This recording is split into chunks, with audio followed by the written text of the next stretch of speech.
2C का दूसरा प्रश्न है। हम 2C में 2 प्रश्न बता देते हैं, इसलिए ये सारा कंप्लीट हो जाएगा और आपको हम मंडे को बहुपद के लिए विभाजन का एल्गोरिथम बताएंगे ताकि हम जल्दी से बहुपद पूरा करें। बहुत ही ज़्यादा कोर्स है, हम लोग इसमें बहुत स्लो चल रहे हैं। तो पहला है एक त्रिघात बहुपद ज्ञात कीजिए। आपको बहुपद ज्ञात करना है जिसके शून्यकों का योग 2 शून्यकों को एक साथ मिला करके उनके गुणनफलों का योग तथा 3 शून्यकों के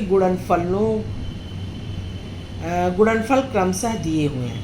यानी आपको दिया है माना शून्यक, आप ये लिखेंगे माना शून्यक अल्फ़ा बीटा गामा है। तो दिया है alpha plus beta plus gamma is equal to 2, equation 1। दूसरा दिया है alpha beta plus beta gamma plus gamma alpha is equal to -7। तीसरा दिया है alpha into beta into gamma is equal to -14। तो कह रहा है कि इन से आप समीकरण बताइए।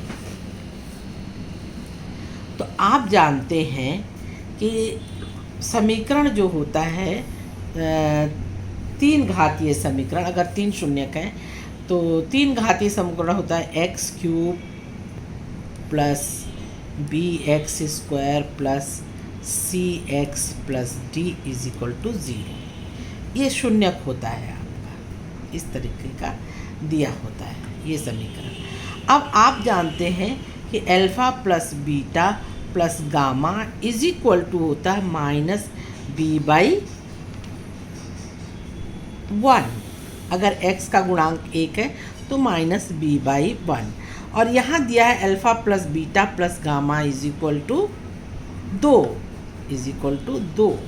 तो हम ये कह सकते हैं कि आपका जो है b is equal to -b is equal to 2, therefore b is equal to -2। ठीक है। दूसरा c निकालने के लिए हम क्या करेंगे, alpha into beta plus beta into gamma plus gamma into alpha is equal to होता है आपका c/1, है ना।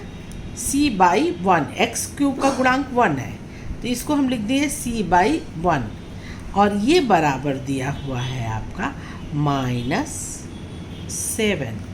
Therefore c is equal to हो जाएगा -7। ठीक है।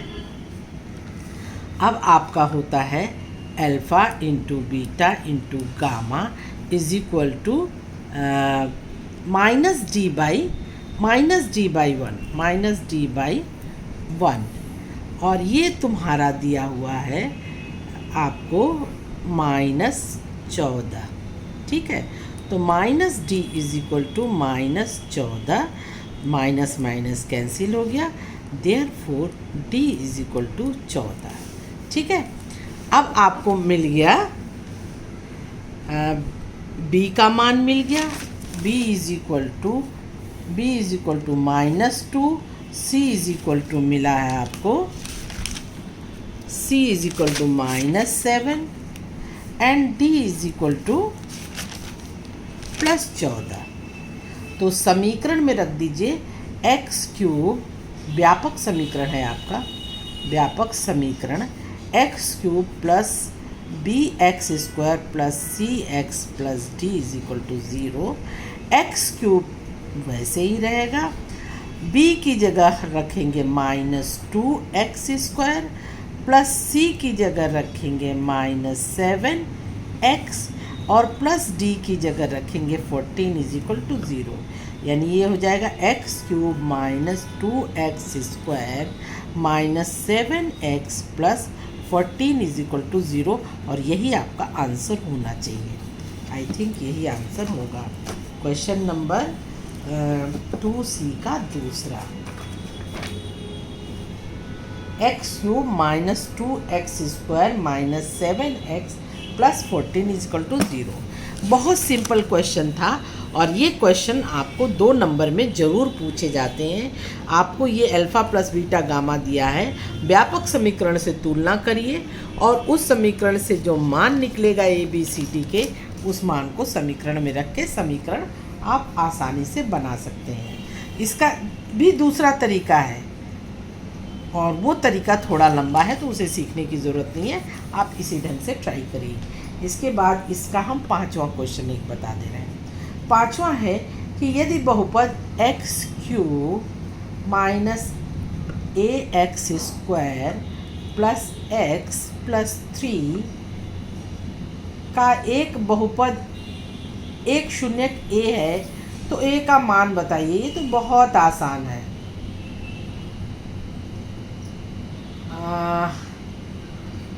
तीसरा पहले की तरह है, तीसरा हम बताते हैं, ये बहुत आसान है। आप क्या करेंगे, शून्यक बोल रहा है, शून्यक a है, तो आप इस a को इसमें बैठा दीजिएगा। बैठाने के बाद जो a का मान आएगा वही शून्यक a का मान हो जाएगा। आप जब यहाँ a बैठाएंगे, इस a से ये कट जाएगा, यहाँ a प्लस 3 यानी a बराबर -3 वही शून्यक का मान है। तो ये आप लगा लीजिएगा, ये बहुत आसान है। तीसरा क्वेश्चन हम बताना चाह रहे हैं, बता दें। दिया है x³ minus 3x² plus x plus 1 क्या है प्लस x प्लस 1 बराबर 0 के शून्यक, जैसे अभी मैंने सवाल लगाया उसी तरह है, alpha plus beta plus gamma is equal to a minus b, alpha beta plus beta gamma plus gamma alpha is equal to a, alpha beta gamma is equal to a plus b है। तो कह क्या रहे हैं कि a और b के मान ज्ञात करिए। यहाँ पे सिर्फ आपको a और b के मान ज्ञात करने हैं। तो आप ये जानते हैं समीकरण से alpha plus beta plus gamma is equal to minus b by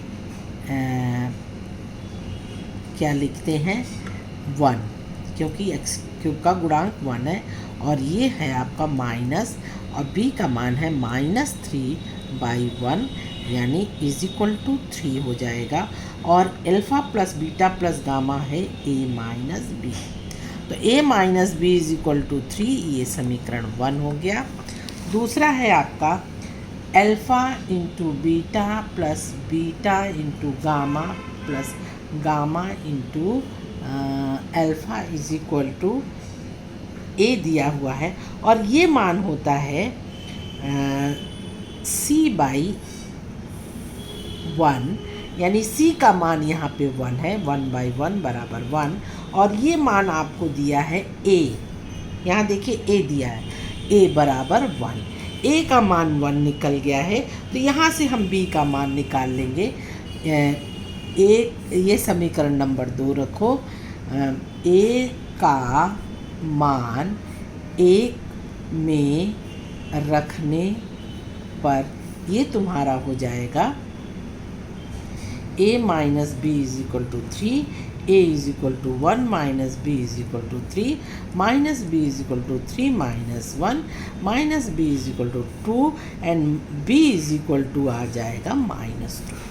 अब a का मान आपका 1 आया है और b का मान -2 आया है। तो आप जो है इससे अल्फ़ा बीटा गामा सबका मान आप निकाल सकते हैं। यहाँ पर हमारा जो हो जाएगा, क्या ये निकालने के लिए बोल रहे हैं, a और b का मान केवल निकालने के लिए बोल रहे हैं, जो कि हमको मिल गया है। और इसको मान बोलते तो ये निकाल करके आप इस ढंग से बता देते, यानी a बराबर 1 एंड b बराबर -2, ये मेरा आंसर है। ठीक है, तो 2C कंप्लीट कर लीजिएगा। 2C के बाद मंडे को हम 2D पढ़ा करके इसको ख़त्म करेंगे।